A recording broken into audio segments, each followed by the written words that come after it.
Alright guys, in this video I am going to show you how to sniff packets from the command line. So we can just sniff packets using Wireshark, but another way, and this is kind of the preferred way in a lot of these methods, is to use a tool called AeroDump-NG. So this lets you capture packets, but for this tutorial right now I'm not going to be saving any of the results. I just want to run it real quick because I want to show you guys a real basic overview of all of the different settings and just explain a few things. So if I just go to AeroDump, geez, can't type. I have to type like the entire word or else I can't type it. So AeroDump -ng.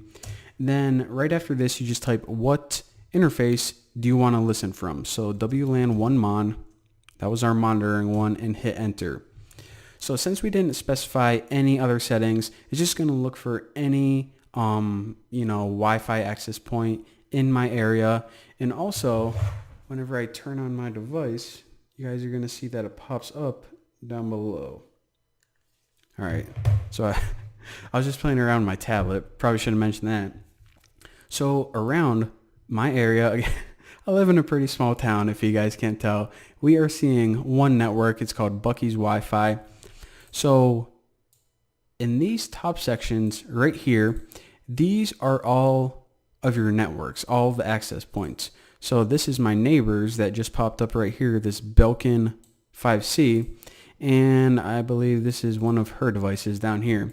So again, remember the top is for all the networks and the bottom is all of the individual devices, the phones, the tablets, the laptops, whatever wireless devices there are. So now let me go ahead and talk to you guys about what all of these columns mean because it's actually really important. So we'll talk about the networks first. So the BSSID, this is just the MAC address for that network's access point. So this is the MAC address for my wireless router, and this is the MAC address for my neighbors, so on and so forth. Now power, this means the signal strength from your computer, which is in my case my laptop, to the access point. Now, the closer this gets to 0, then the stronger it is. So anything above -70 is good. Anything below it is bad. So -60, this is all right. I have a decent connection. If I try to connect like to -92, if I just try to get online and browse, like Instagram or whatever, then I would have a real bad connection. So remember, usually you want to be as close to 0 as you can. And this is actually pretty important because the stronger signal we have, the better our attacks are going to be whenever we start trying to crack passwords and perform like man-in-the-middle attacks and all of that fun stuff. So this beacons right here, this column is the messages that the access point is sending out to let other devices know that it exists.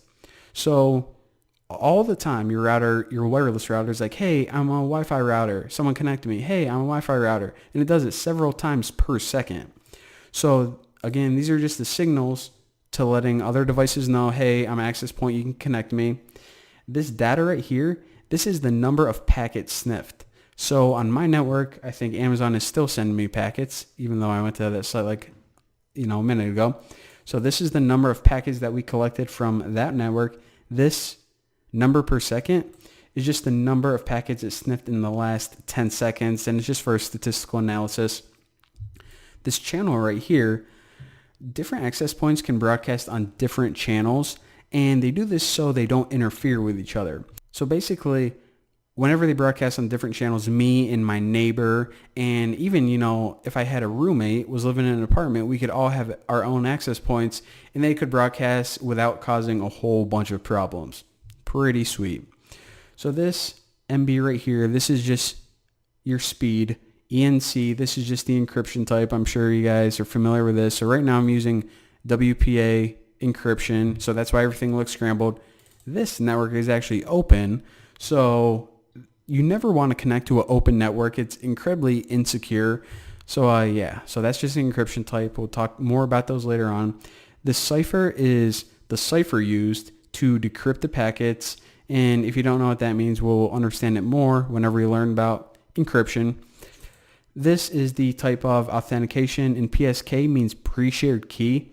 So basically, they're using Wi-Fi that you need a password to get on. So basically, like most all Wi-Fi's actually, except these punks who are, I guess they're very trusting people. My neighbor. All right. Now, ESSID, this is just the user-friendly name of your Wi-Fi network. So mine is Bucky's Wi-Fi. I actually changed it before this tutorial, but yeah, there you go. And down here, all of this is pretty simple. The MAC address of the access point they're connected to, the MAC address of the device, and some other information that we can use. But yeah, there you go. That's the basics of, again, it's called Arrow Dump NG. And usually this is actually capturing packets right now. However, it's not saving any of them, so we can't do anything useful with the data whenever we stop it. And if you ever want to stop it, hold down Control-C, and it's just going to stop capturing. So later on, we're going to capture the data and analyze it, do some really awesome stuff with it. But for now, that's all you guys get. So thank you guys for watching, and I will smell you guys next time.